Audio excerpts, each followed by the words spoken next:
Welcome to the Christian and Daniel Show. It's about to get real, well, you know the deal.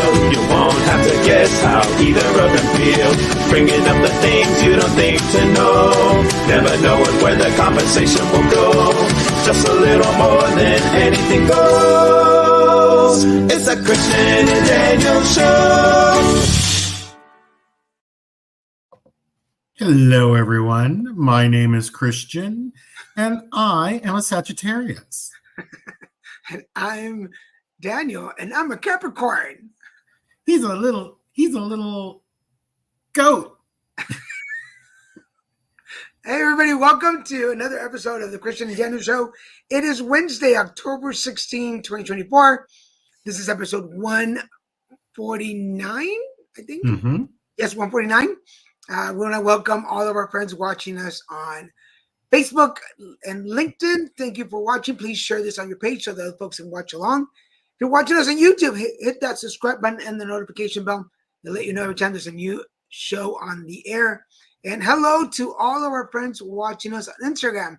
Although I can't show your comments directly on the show, we are watching and making sure that we keep an eye on you guys.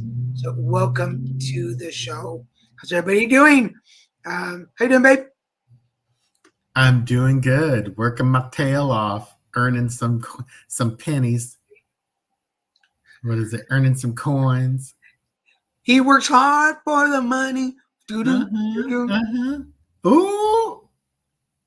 When we were leaving Compton the other day, I saw for the first time in my entire 54 years of life, I actually saw a real street hoe, a street hooker. I have never seen that in my entire life. Sex workers. Sex worker. The correct term. And I didn't realize I'd never seen that in all my travels, all the places I've been. You know, Amsterdam, yeah, I went down the red light district. And yeah, I saw them behind glass, but it's legal there and it's totally different. This was a person coming out of one of them Notel motels with all her stuff out for display. And ain't nothing wrong with that, baby. We all gotta earn some coins and gotta make a living. I saw her on the display case. She was on sale that day. Well, in Amsterdam, they are on sale that day. They're on sale. It was the flavor of the day. But in America, because it's not legal, they're out on the street, baby. They hard. At the Bunny Ranch in Nevada. Oh, that's true. Bunny Ranch too. Yeah. But that's Nevada, not California. You can go to the Bunny Ranch and get. I'm actually surprised California hasn't just legalized prostitution. I don't know why we haven't. I think Nevada did, obviously. And they do say it's the oldest profession in the world.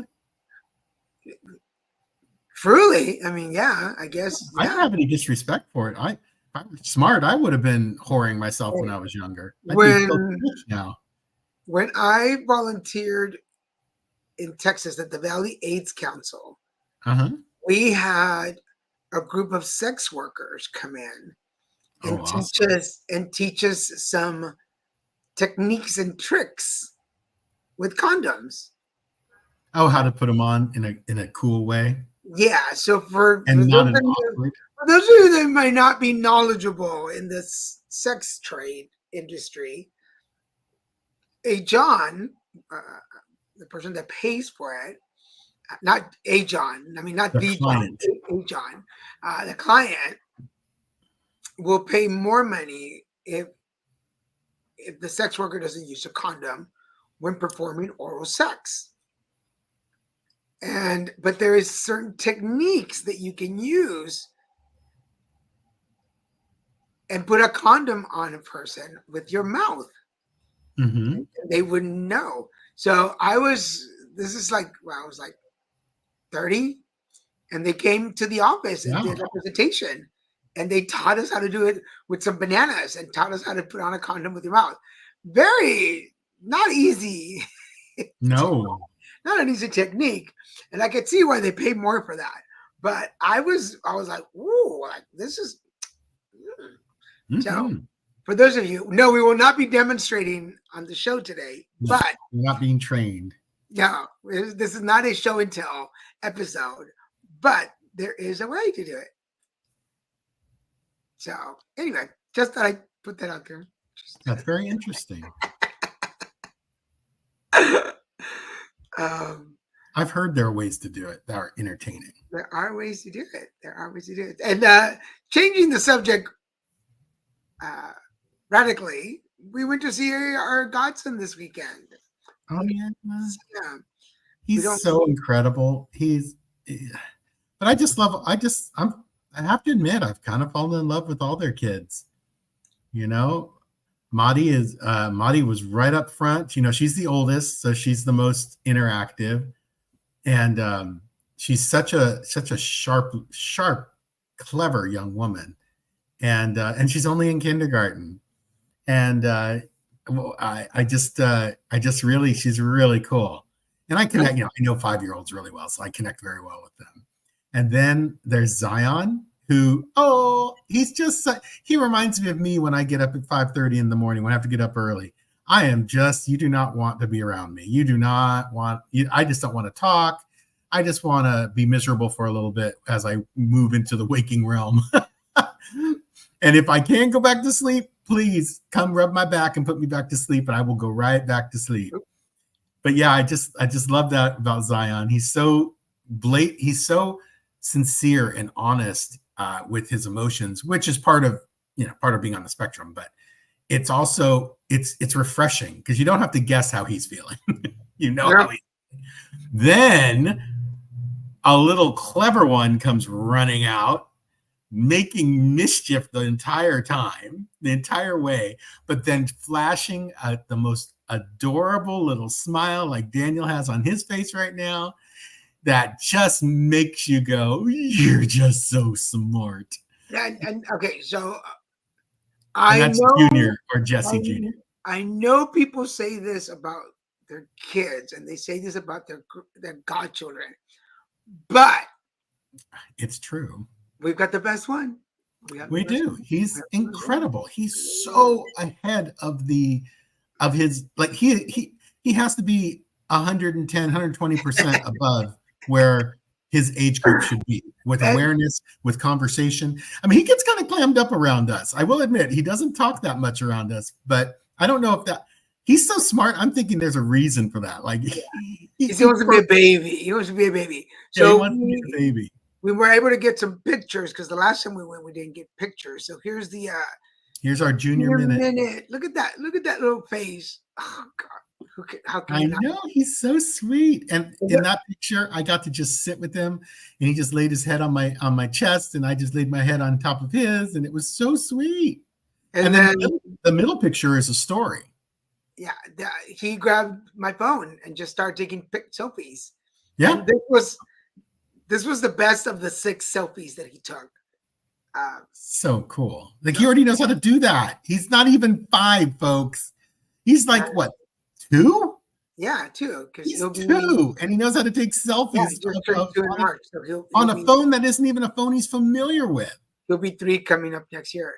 But the fact that I was sitting on this little dresser thing, and Christian was on the couch, and he just kept going back and forth between both of us, and getting what he wanted from each of us. Just doing exactly what he wanted. And the fact that he sat on my lap at the table and we both had cake. That was so sweet. Oh my God.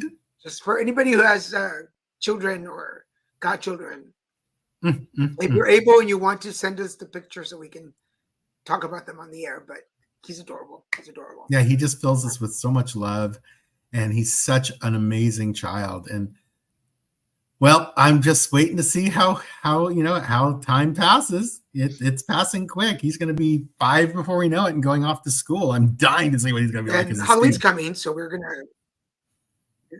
Yes, and we are coordinating with him this year. We are all going to be spider people. There you are. I thought your video got off track for a second. But yeah, so he's going to be dressed as Spider-Man, so we're going to get our Spider-Man t-shirts to go with him.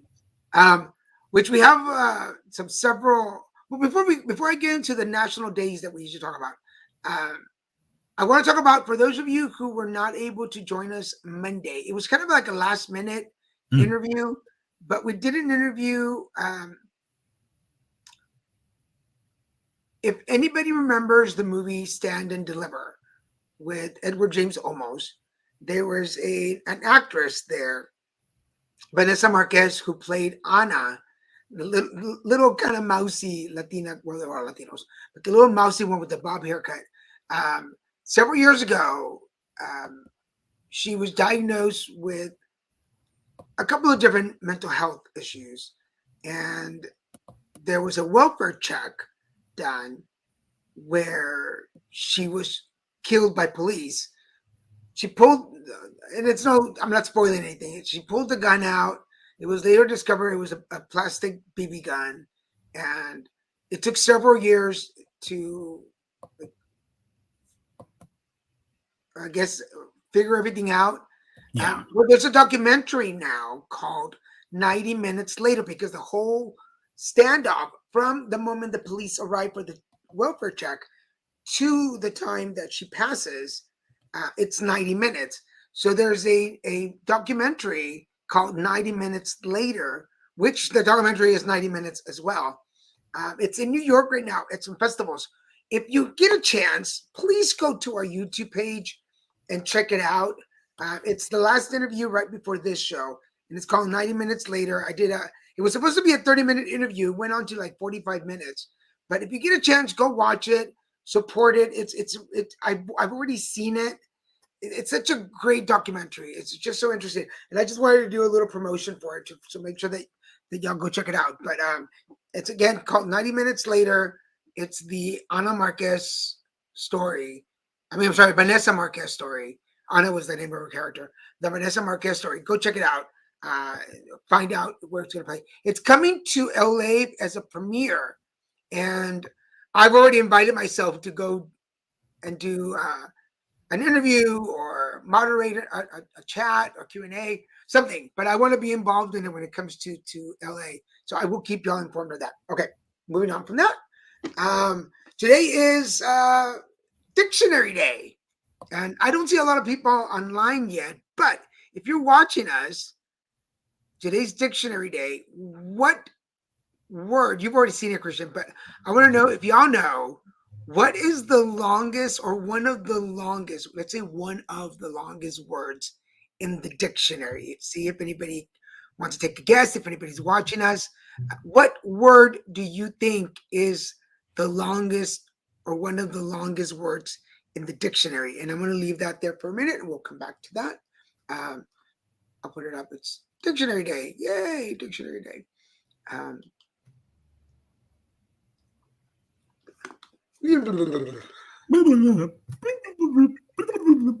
actually, this is a good segment, Chase, for National Department Store Day. I know it sounds kind of. Do they even exist anymore? That's why it's like. Let's go back to the 80s when they were thriving. Follow us to the 80s. Because I remember there was a time. So for instance, okay, so growing up, I did chores on the weekends. I did chores on Saturdays and sometimes Sundays, and that's how I got my allowance for the week, doing the chores. But every once in a while, I was able to go with my mom and my sister to play bills. Because for those of you who are not old enough, before internet, you would either mail in your payment or you would go to the store and make a payment at the store. Directly. And my mom was a big Sears and JCPenney fan. She had her 2 credit cards. That's funny, yeah. But in Dallas, the Sears that we went to had a cafeteria. And I remember those. They would make the most delicious, greasiest hamburgers and the yummiest French fries ever. And I knew. And folks, understand, this is long before we were concerned about trans fats and blah, blah, blah, and gluten. So that's why they were the most delicious fries and the most delicious greasy burgers, because they were made with trans fats. we hadn't discovered trans fats in the 70s, so No. it was okay. And And we've all lived through it. and gluten wasn't even a word. You know what? When we talk about, I don't even think we knew what gluten. It's like gluten. Is that a planet?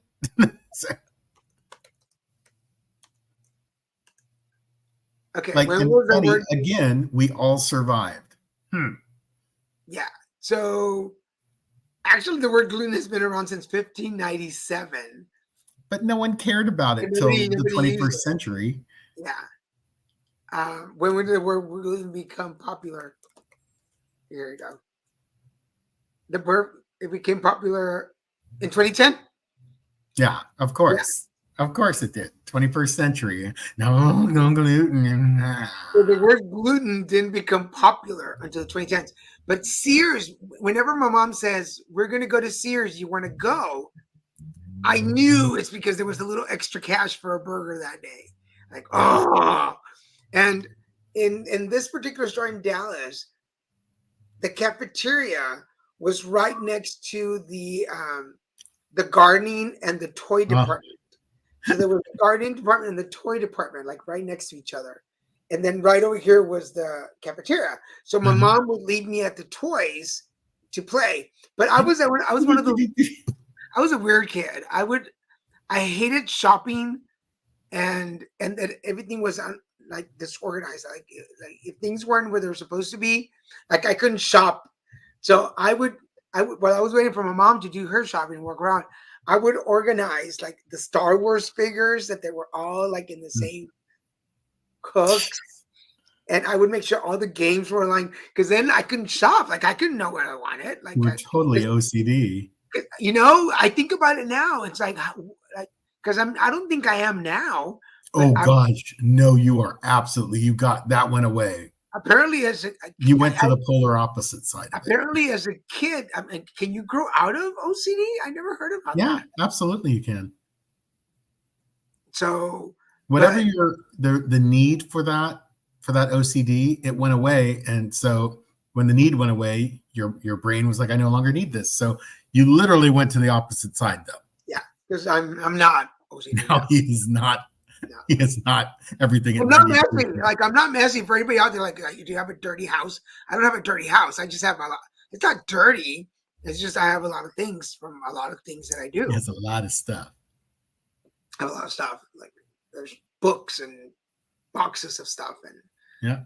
Which now with some of these job changes, I might be able to get rid of some stuff that I won't be able to use anymore. So, but anyway, so Sears, Sears? Yeah, it was Sears.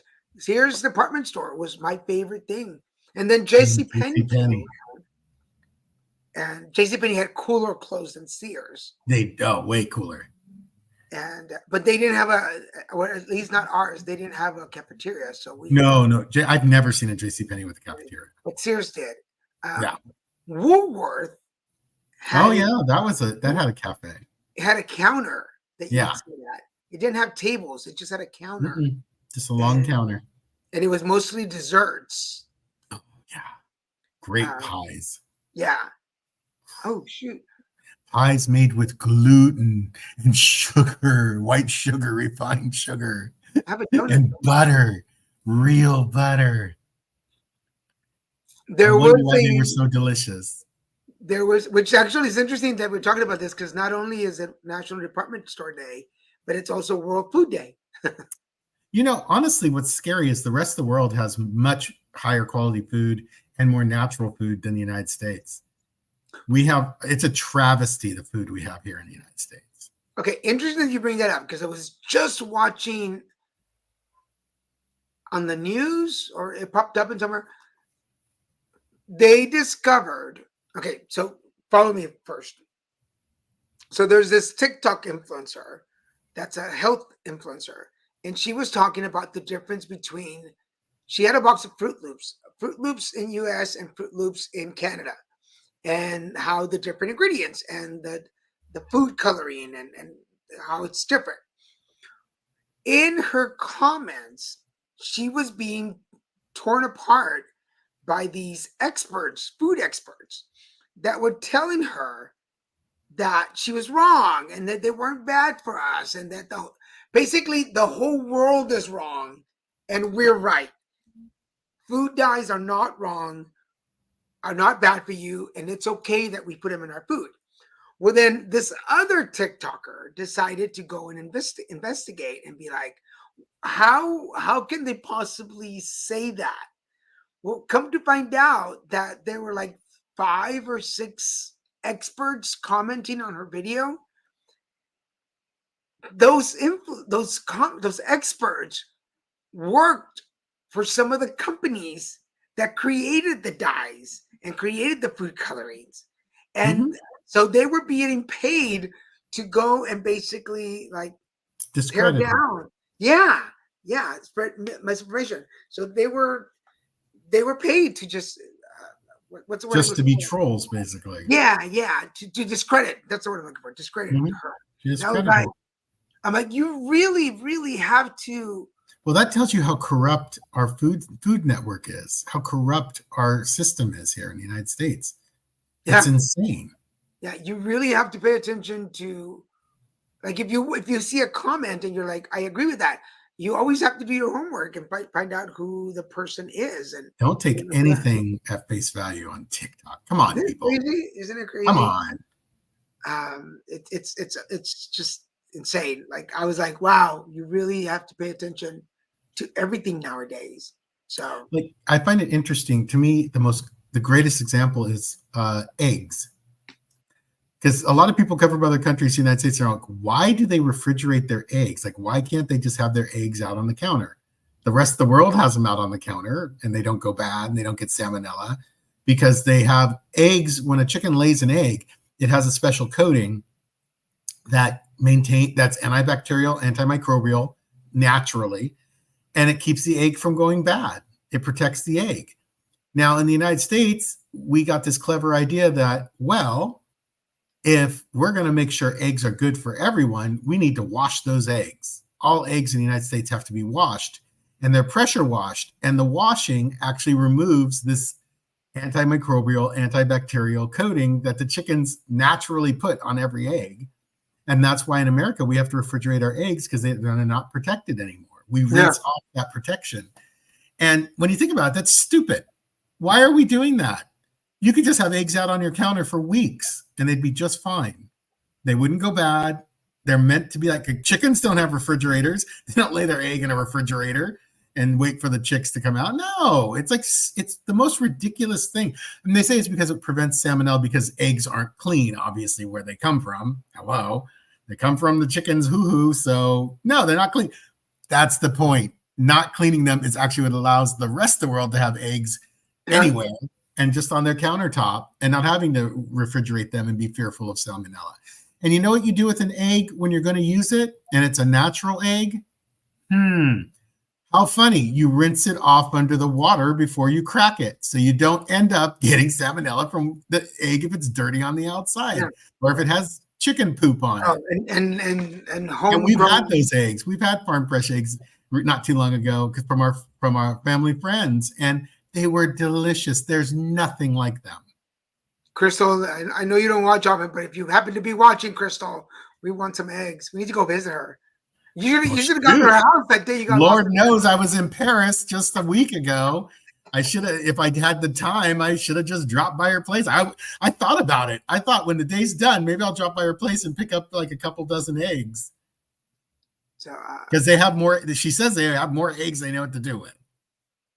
Yes. And I mean, they sell them to the neighbors. They sell them. Apparently, they really peddle them, and they still have more eggs than they know what to do with. And I messed up the day that Ellie was selling some. She had some, and I forgot to say, hey, save us some. See, and these are eggs you could literally live out on your counter for weeks on end and have no problem. Yeah, they are totally perfectly good. So I don't know why we mess with nature so much and why we want to adjust everything. And it's just weird. I know why. It's all about money, obviously. Profit, money, getting people addicted to things so that they can't live without them, blah, blah, blah. I get it. It's just, we should be ashamed of ourselves. So I'm looking for my notes from. Sorry, folks. That was quite a low rant. But it's true. I mean, I've been cooking a lot lately since I stopped traveling so much, and I don't feel as bloated. Mm-mm. Like I know what I'm putting in my food. Oh yeah. Um, Oh, it's I was just, totally gonna put that amazing salsa. Oh wait, you didn't make any salsa. Never mind. you know how to make salsa. You should just make your I own. have no idea how to make it. I don't know what the Make, ingredients are. you know how to make salsa. I've never made salsa It's such a ever. lie. Maybe not. I'm just lazy, folks. I hate cooking. I'd much rather bake than cook, and I don't even bake that much You didn't anymore. even bake, so Well, that's the thing is, I'm not okay. going to be able to eat what I bake anymore. And you know what I found out? Okay, folks, big news. My doctor switched me to Ozempic because I couldn't get Victoza anymore. And Ozempic has just getting out of the not feeling nauseous all the time phase. Because I just started taking it a couple weeks ago. But I just learned you cannot eat fried foods when you're on Ozempic, or you shouldn't, because the fried foods will actually cause you more gastric discomfort than normal because of the Ozempic. Yeah. And you're not supposed to drink Diet Coke because the artificial sweeteners will cause you to get nauseous. And I'm just like regular Coke's fine, but not Diet Coke. And it was very interesting. I saw these things that you're not really supposed to eat when you're on Ozempic. And I'm like, dear Lord, I can tell you folks, it has totally changed my eating pattern. And I'm not taking it for weight loss. I'm actually legitimately a type 2 diabetic. And my doctor prescribed it to me for my type 2 diabetes, not to lose weight or anything like that. And I can literally say, I can see why people lose weight so quick. It curbs your appetite, your cravings for sweet stuff or whatever it is you craved before. Somehow it knows, and you don't crave those things anymore. I can now have 3 pieces of a chocolate bar, like 3 little pieces, segments, and I'll eat 1, and I'm like, ugh, I don't want any more. It's insane. And now, Daniel was saying the other day, let's go to a buffet, and then he's like, wait, I'm gonna spend $20 on you at a buffet. You don't even eat a plate full of food anymore. I'm not going to do that. That's a waste of money. And it is. And now with this Ozempic, I'm eating even less than I was before.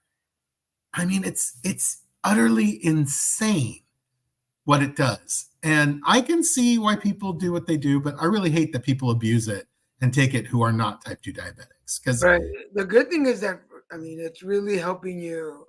It's doing what it's supposed to be doing. I guess, yeah. I haven't done it. I need to do a blood sugar test. I had one blood sugar test that came in really good.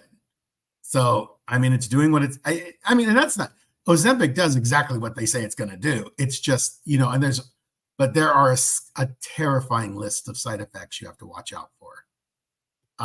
That you have to literally make sure you're being monitored by your doctor, and you report any odd or new pains or new things or anything that just seems odd to you or out of place, because there are some very severe side effects to Ozempic in particular. And basically liver, it can affect your liver, and it can affect your gallbladder, which are the 2 biggest ones. Yeah. And it's a little scary. I keep thinking, I see those side effects and I go, people are willingly taking this when they don't need it. And there are people who are having these problems, serious problems, but the weight loss means that much to them that they're willing to risk their lives for the weight loss, when you can lose weight in other ways, folks, that are way healthier. But at least you figure, for you, it's working out. And that's it is. And that's the most, of course, to me, to both of us, that's the most important thing. I was flexing in the mirror the other day, folks, and I've always had these really nice breasts.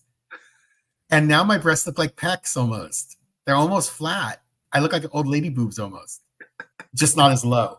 But I flexed my pecs and they actually look like pecs. I was like, oh, that's a miracle. That is so crazy. I've never seen my chest look like a regular guy's chest. And all you regular sized guys take it for granted, blah, blah, blah. Trust me, it's special when you haven't had it 90% of your life. We have a comment coming in. Michael Morano, how you doing? Oh, there's a game going on today. Okay, well that makes sense. Welcome to the show. Thank you for joining us. The only thing that today is Dictionary Day, and we were asking people, are you watching and watching us? Well, thank you for watching and watching us. We're just asking if people knew what one of the longest words in the dictionary is. I haven't shaved today, by the way. Yeah, I just noticed that. Took looking in a camera to realize. Yeah, it was like, oh yeah, I didn't shave. Well, I'm shaving tomorrow. I'm doing so. World AIDS Day is coming December 1st. Yep. Excuse me. That's around the corner. But I was invited to be part of a panel, and we're recording it tomorrow. Oh, okay. So I got to be up at 4:30 in the morning because it's English in London time. And, Oh, that's an 8-hour time difference. yeah. So I'm going to be up at 4 in the morning. Ooh. And we start recording at 5.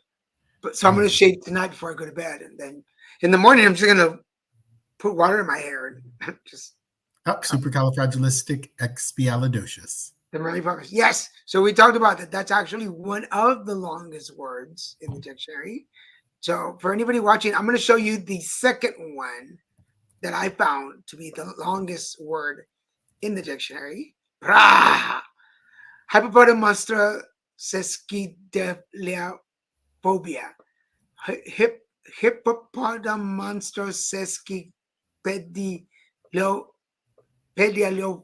I had it earlier when I said it in the video. If you go watch my videos for the day today, it's Dictionary Day. Hippopotamonstra sesquipedalophobia. Phobia. He said it before the show, guys. Like, yes, I had said it earlier. Hey, Rick, how you doing? Welcome to the show. Rick. Yes, super fractal. But anyway, so this word, hippopotamonstra sesquipedalophobia, there, it's broken up, but that's basically. This means the fear of long words. I was looking for the video. Have you remember that video of the therapy session where one guy is like, I'm afraid of, I'm scared. I have a phobia of people yelling, ow. And then I have the phobia of this. And it becomes this little chain story. You don't remember that video? No, but I saw a TikTok today that was, if you make a, like you're going to throw up sound, like, there's this guy that his family was totally, but apparently he starts to gag too whenever they do it. And like they catch him on the phone with a friend and they'll be like, and he'll be like, and it was hilarious. I was just dying. Okay, I found it. So I had another video lined up for TikTok, but we're going to watch this one. So let's do a quick TikTok. Oops, that's not what I wanted. Come on. And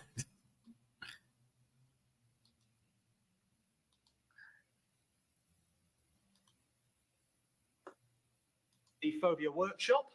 My name's Lee, and I actually have a phobia myself. I have a fear of the word which is spelt AAGH exclamation mark. That word. Why don't you tell me a bit about yourselves, starting with you? Hi everyone, my name's Jim, and I have a fear of apologies. Sorry?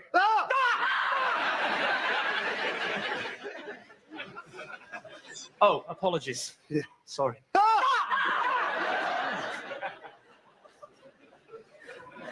Is it any sort of apologies? Yes. Right. Well, we'll just try and avoid them, shall we? What's your problem? My name's Karen, and I have a fear of repetition. Oh, you have a fear of... I said it there, didn't I? Very, very. Okay. And you are? My name's Ronnie, and I have a fear of awkward silences. How long do these silences have to be? That was borderline, that one. Right. Let's try and keep the conversation flowing then, shall we? Hello, I'm Tim. Sorry I'm late. It's okay. Let me introduce you to everybody. This is Karen. She has a fear of repetition. Oh, I'm so sorry. I bark at other people's phobias. I think I should have just dealt with you on a one-to-one basis. You're here now. My name's Lee. I have a fear of the word which is spelled A-A-G-H exclamation mark that word. And this is Ronnie. She has a fear of awkward silences. All right, so we'll try and keep the conversation flowing then, eh? He said that earlier. Sorry. Can we just try and make some progress, please? Right, this is Jim. He has a fear of apologies. Terribly. Okay, Jim, would you like to tell the group how this problem started? Yes, well, it all began when I first tried on my grandmother's stockings.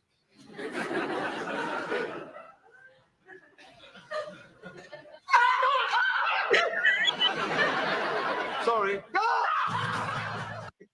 Well, That's funny. It's almost like the equivalent of Who's on First. Yes. Oh my God, that video is right up there with. Is it adulting question? Should I invest in CDs or IRS? Well, IRAs are more short term and not short term, like they're still years and years, but it is both are advantageous, but they are slow earners. So that's something you'd have to invest and not expect to draw on it till like your retirement years, like 65 or older. And then you get, then whatever money's in there, it's tax free then after that. But when you draw it out, you don't have to pay any taxes on it. It's not considered taxable income. Either one is good. I think you get higher rates with IRAs right now, but I could be wrong. I'm not a financial expert trust me, in any sense of the word. if anybody watching has some opinions for it, and for those of you watching the game or not watching the game, they're in the mid-fourth. Dodgers 2, New York 0. Go Dodgers. Big scandal. For those, I don't watch sports a lot, but it's been everywhere. The Caitlyn, I forgot her last name. That WNBA, the basketball. Okay. I don't know anything you're talking about. I know. So there's this female basketball player, Caitlin Clark, who has been kicking ass this season. And she played for the Indian Fever as a guard. And the only reason that I remember is because she's number 22. And Robert, my sister Nancy's son, was number 22 in high school in junior high. Anyway, but she was like straight to Rookie of the Year, except for one vote. One lady did not vote for her. And there's this other player that was like mean to her all the time, and there was this big drama. Well, Angel Reese was like always on her. She's from another team, and I think she just got fired from the team. And so to avoid anything more happening, Caitlin Clark had gone overseas just on vacation or something, but she got an offer to play for a basketball team overseas in Europe that's paying her more money than she was making here in the States, with more opportunities for what do you call it? Brands, sponsorship. Yeah. And so she's leaving. She's leaving the WNBA. But ever since she joined, viewership went up, ticket sales went up. They even have to move to like bigger courts, stadiums to play because and now that she's leaving, a lot of these sponsors are like, well, the only reason we backed up the WNBA was because of her. If she's leaving, we're backing off. So all the money everything they've done this year is being taken away. But apparently the everything from like ESPN to the WNBA were like bragging on her the whole time, and they would let the other players get away with all kinds of stuff when it came to injuring her. So she finally was like, I'm giving up. I'm going to Europe. Like, see ya. So now everybody's up in arms because they're like, with her leaving, the WNBA is going back to where it was before. And all these players that were benefiting from the feud with her, now that there's no feud, they're like, well, you're of no use to us anymore. So everybody that was against her and wanted her out so they could benefit somehow, now that she's out, they're realizing that they're going to lose even more. At least now they had a chance at being sponsored by a brand, but now the brands are like, we're out. Like we don't want it on the next season. Like we're good. And so Adolfo was like, careful what you wish for, because it just might happen. So anyway, just a little. Not that I watch sports a lot, but that really has been catching my attention. And I was like, wow, this is really interesting. So you know what? You wish bad on people. If you're negative, that's what you're going to get back in return threefold. So enjoy the bed you guys made and enjoy sleeping in it. And that's something that I've been working on, and it's like, put out the good vibe. Like, just female basketball players are more respected in your league. Yeah, I mean, that's why she's going. Like, I don't blame her. I would go too. Like so. But that's I've been working on that in the last, since I got my Recutech certification, that level 1 with Wayne. It's about the energy. It's really about focusing on the energy that you put out to make sure that what you get back is what you give, and everything from mental, physical, and spiritual. Everything we think, everything we say, everything we feel. Make sure that, like, I mean, we can't always be 100%, but as close as you can. Like, do it. Yeah. Endorsements. There you go. That's the word I was looking for. Endorsements. Yeah. So we'll see what happens. All right. You ready? Sure. My pick of the week is the Aaron Hernandez story. It's a redo of this tragic sports hero story. Now, he's a sports hero. He wasn't a hero in life, nor was he a hero in the way he lived his life. But it's interesting to see a new perspective on his life and all the different aspects of it that kind of ended up pushing him to doing the things he did, and transitioning the way he transitioned and ending up in prison. So very interesting story. It's on, I think, episode 6 now. And, I didn't realize he had that head injury thing starting that professional football players get. So very interesting on Netflix. I highly recommend it. It is quite entertaining and kind of eye-opening. Even if you already know the story, this might have a little bit more than you had known from past documentaries. Cool. Yeah, didn't we watch the original? No, we watched it separate. We watched the other one, but we did watch the original one. Quite a few years ago. And it was much more surfacey than this one. Let me tell you, this one goes much deeper. I want to watch it. So, all right. My pick of the week is, if you're familiar with the NCIS series, this is the next one in the. There's a word for it. Anyway, if you're part of the NCIS universe, we had NCIS, the original one.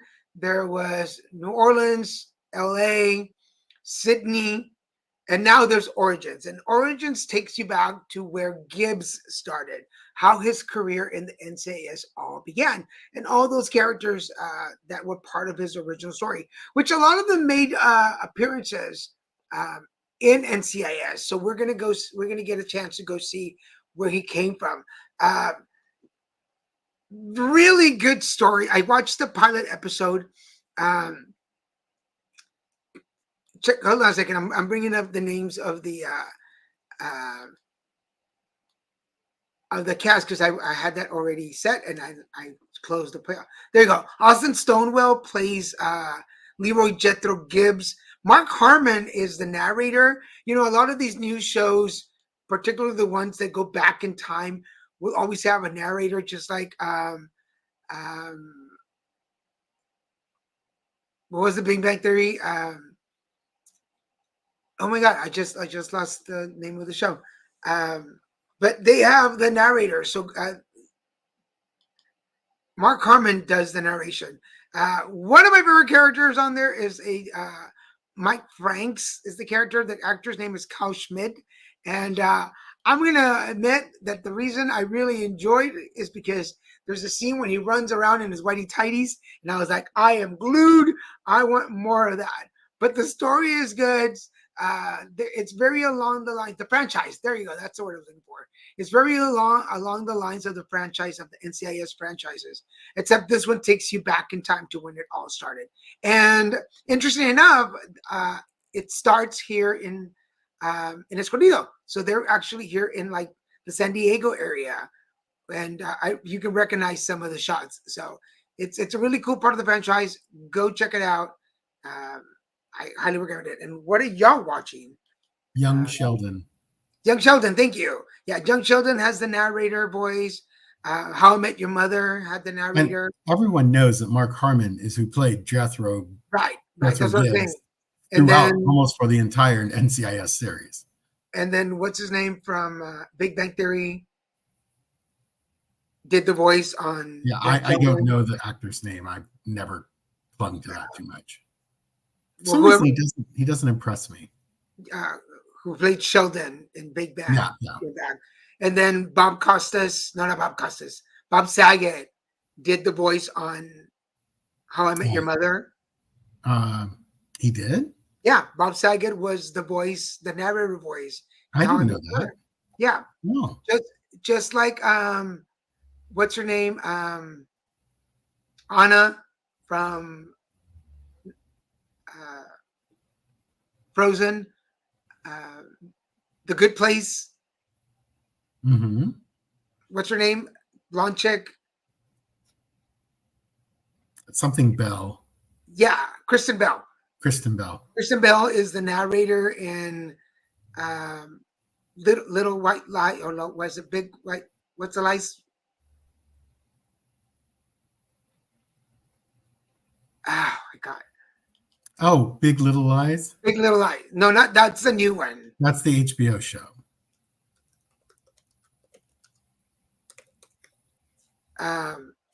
Gossip Girl. She was on Gossip Girl. Wait, she was the narrator for that? She was the Or narrator on Gossip Girl. Yeah. the original Gossip Girl. Yes, the original one. Wow. I did not know that. Yes, it does. That's what you were just saying. It is so good. It is really good. I didn't either. Not that I cared, but it was interesting to learn. I've learned a lot about the draft. Yeah. Never So quite understood it. the reason Kristen Bell got Gossip Girl voiceover is because this was when Veronica Mars. Yes, it was, Got that was very canceled. popular. Veronica Mars got canceled. So Gossip Girl was starting, and she was too old to play one of the characters. So So they she had called, voice- she called the creator of the show and said, "Hey, I just got fired. Like, can I do the voiceover?" And she says they feel bad for her. And they're like, "Sure." And it ended up to run. Yeah, it became and then iconic. Veronica The Mars- voice became iconic. She even did the new Gossip Girl. She, And then I know Veronica she, I Mars think she was, Did she? I think she was a I've never seen voiceover on it. the new one I've never too. seen it. So, Is it- David, Oh, hello. English teacher, yes. Hi, David. I think it's a stretch for me. I think it's okay, but it bores me. The English teacher bores me. Really? There's a few too many gay cliches with him. It's like, don't make him a stereotypical fag. I don't want to see that. That's garbage, and it's BS. It's like watching a show from the 80s. Have to be a flamboyant queen, and Well, he's not flamboyant, but he kind of is actually. But he's a social stereotype. I don't feel like it's an original character, and we aren't in the era where you're right. You need to write social stereotypes as gay men. Write a real man. I've never known anyone like him. I don't see it as leaving too many runners in scoring positions and not getting enough runs. Michael, that's the story of my life. I think that's the problem with those sport things. I just think that the thing with the show is that it's not a typical sitcom. It's not a set up gag. It's very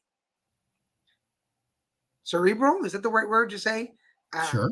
and I particularly like not everything having a joke. Well, And I- and the fact that they gave him a life, like there's the teacher life, and then there's this person life. The only thing I Now, don't like about the it, unrealistic part, and I can tell you because I've been a teacher, the gay thing in school would never fly. He'd already be fired. and then He would he's have an been fired Austin, in that very first pilot episode. It's not. That is very unrealistic. and then he's in teachers- Austin. So, Teachers are, yeah, exactly. Give me a break. Texas, anywhere in Texas, I don't care where, give me a break. That is complete fabrication. And it's giving a wrong impression. You cannot be an out gay teacher and get along that well. It just doesn't happen like that. It just doesn't. Education is still a very old fashioned traditional job. now here's where I'll agree with you, is that he's too neurotic. Like, Oh, dear Lord. Yes, Way it's exhausting to watch him. yeah, filmed Yeah, in Georgia. yeah. Yeah. Well, I know it's filmed in But Georgia. they're set in Austin. That although Austin, people think Austin is very progressive, it's not that progressive. folks. It's not. Um, It's but- still but Texas. okay, let's make believe that yes, it exists in that universe and it works. I just don't like the fact that he's so like one of the last episodes that I watched where, When and they this went is to the very conference. true. This is very true for a lot of people. It was just the first time that I ever saw anybody say it out loud. Like there's the episode, and if you haven't seen it, disclaimer: maybe I'm gonna ruin some of it for you. Spoiler alert. Yeah, spoiler alert! Spoiler alert! His best friend, who's another teacher, this lady, has her boyfriend is trying to build a pool, and they're digging the hole Like themselves. without a crew, like he's doing it himself. He's doing it themselves. So they have a pool building A party. digging party. Yeah, and they invite everybody except him. Him, And because he never wants to help. yeah, and the He gets whole all crazy about it. the whole episode is about why aren't you inviting me? Why? And she's finally like, because you don't help.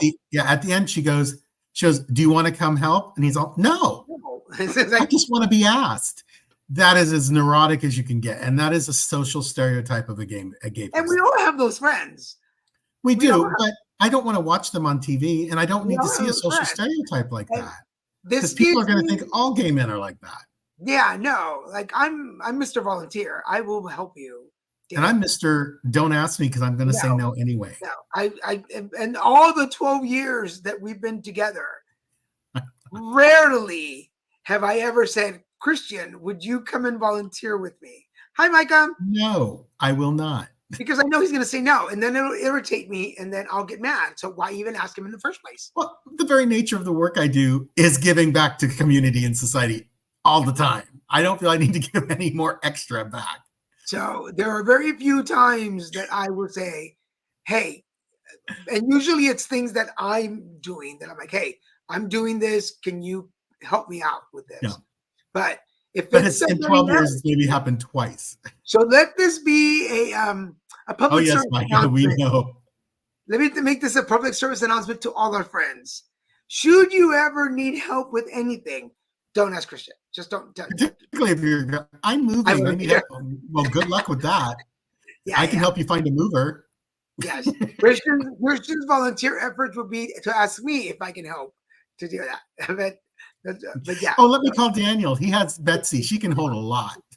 yeah, he's off this weekend. He'll do that. He's obviously he has nothing better to do. I'll You bring know the what? pizzas. What, you're in the valley? Well, you know what? He's coming from Laguna. He can Yeah, stop you on the way. You can just stop on the way Just there. come Yeah. over. Just swing over for an hour and come back. Yeah, we're doing it. But yes, that's the only part that annoys me. I was like, do we have to make him so neurotic? And then Yeah. the whole boyfriend thing. And Oh yeah, that's already gotten so old. It's like I'm over it. Like let go of that actor. The character's done. and yeah, you know, there are some shows that I enjoy the reality of it. Like there's some shows that I'm like, oh, okay, yeah, like, and I can't think of, well, I don't even think I can name a show that is really real. Cops. Well, there's a Well, I guess our what is What it? is it? On Patrol. On Patrol Live. Yeah, but I don't even know how real that is because they are being filmed, so they're not acting maybe like they normally would if there wasn't a camera broadcasting them live. You know what I mean? So even that, you're not sure if that's real. For those that don't know, On Patrol Live is It's on Reels. It's on Reels, but you can watch it on Peacock. Yeah. It's on Fridays and Saturday nights. The original airs at 6. It's 3 hours long from 6 to 9. And then they do the replay from 9 to midnight. We usually catch the replay. The 9 to midnight, yeah. The 9 to midnight. Because we're on the West Coast. Yeah, and we usually don't catch the original unless we happen to. Emily in Paris We is both love Emily in Paris. Oh, I love Emily. But those type of shows, that's what I expect them to be unrealistic and fake and ridiculous because the shows, that's the premise, it's a fantasy show. Yeah, because like for instance, what was that family? What was the one with not Normal Family? What was it called? Modern Family? Modern Family. Modern Family had that documentary.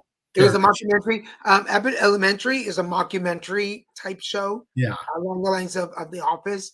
I have to admit, so even the news, but even the news is like, well, it's not that it's not real, but like ABC puts out The Wire and it goes to all the affiliates, and all of them read the same article, unless it's something local news.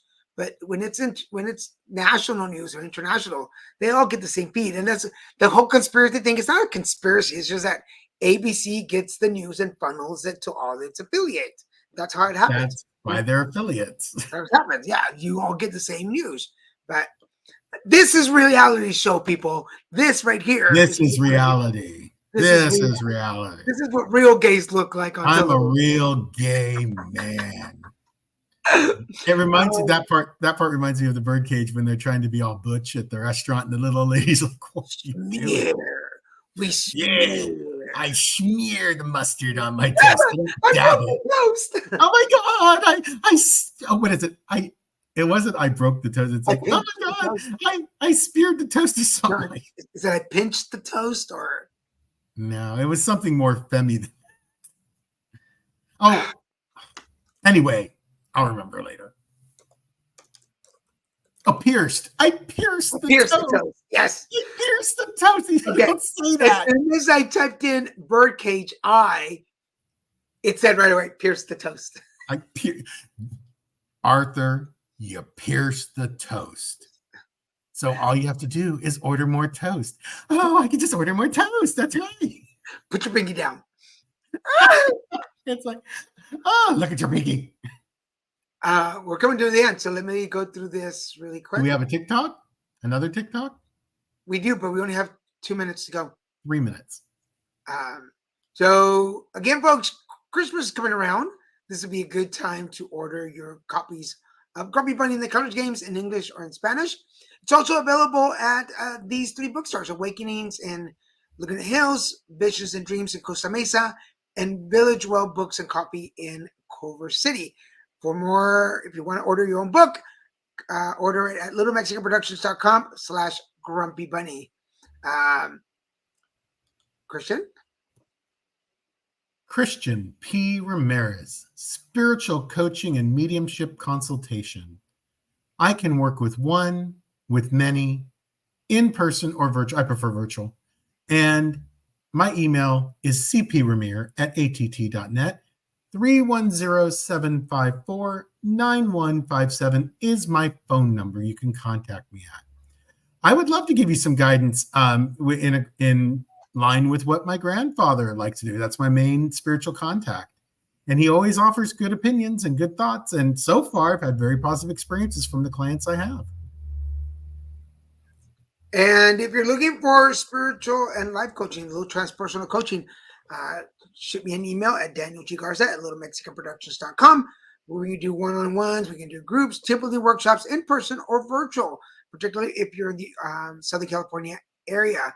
For prices and information, please email us and we will get those to you. We're also available for end of the year parties. So if you're looking for some intuitive readings, some mediumship guidance, you can hire both of us. So let us know and we'll be happy to be at your party. We're great for New Year, for end of the year parties, so make sure you reach out to us. What else? Give we will- end of year guidance. We will not be here next week. I will be in Philadelphia for a recovery conference, so we won't be here next week. But we will be here. That's all, folks. We will be here the week after. So make sure that you check us out on the 30th. I just want to give an announcement for anybody who's watching, who might be watching, who is familiar with UCI. I'm going to be at. See you in December. Yes, Micah will be out here in December, so maybe we can do something with him while he's out here. I'm going to be at UCI for their, it's called the ZOT Wellness Fair, ZOT Wellness Fair. This is going to be October 30th from 11 a.m. to 3 p.m. I'm going to be giving away little pocket hearts. So come find me there at the Wellness Center. I'll be with the Student Wellness Center. Handing out hearts. So if you're part of UCI, you're going to be near there. You know somebody who goes to UCI in Irvine, tell them to come find me, and we'll do that for you. Free condoms, free lube, and free hearts. Yeah, all kinds of stuff for you guys. And there's a whole bunch of other vendors and stuff. So and they also have flavored lubes usually too. Those are fun to play with. We'll get together 2024 International Stigma Conference. Oh yeah, we're doing. Yes, Mike and I are doing the 2024 International Stigma Conference, and that is in November, yes? Yeah. Yes. But where? I have it on. Yes, Wednesday, November 20th. It will be online. It's November, yeah. And the one above it. Get a cheesesteak. Yes, I will. I would love if you could do that. Bring me back one too. It's for you. I mean, I brought beignets from New Orleans. I don't see why not. I couldn't bring a sandwich from. It might not be nice and hot, but you can reheat them. Air fryer. I try to be busy. And hopefully next year I have a new job. So we'll inform you on that. Anyway, folks, thank you for joining us.